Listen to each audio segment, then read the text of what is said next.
AP deputy CM Janasena అధినేత పవన్ కళ్యాణ్ ఈరోజు Telugu film industry మొత్తానికి కూడా ఒక వార్నింగ్ ఇవ్వటం జరిగింది. అది కూడా ప్రస్తుతం నడుస్తున్నటువంటి తిరుమలలో లడ్డూ ప్రసాదం విషయంలో జరిగినటువంటి అవకతవకలు, అపవిత్రం, వీటి గురించే ఆయన సనాతన ధర్మం గురించి మాట్లాడుతూ ఆయన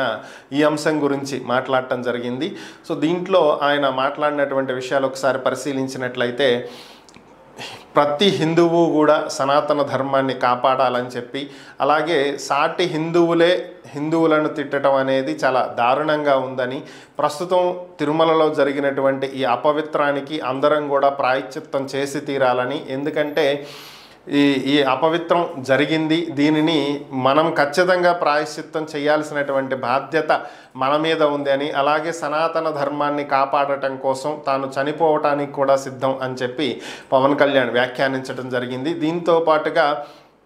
ఇటీవలే ఒక సినిమా ఫంక్షన్ వేడుకలో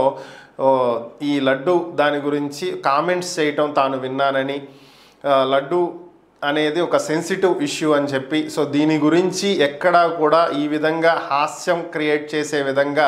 కామెంట్ చేయటం కానీ, క్రిటిసైజ్ చేయటం కానీ ఇలాంటివి చెయ్యొద్దని చెప్పి నేను సున్నితంగా చెప్తున్నానని, ఫిలిం ఇండస్ట్రీలో ఎవరైనా సరే ఇలాంటి వాటికి పాల్పడవద్దని, ఇది సనాతన ధర్మాన్ని అవమానించటమే అవుతుందని, కాబట్టి ఈ లడ్డు అంశం మీద ఎక్కడా కూడా జోక్స్ వేసుకోవటం కానీ, కామెడీ చేయటం కానీ ఇలాంటివి చెయ్యొద్దు అని చెప్పి ఆయన చెప్పడం జరిగింది.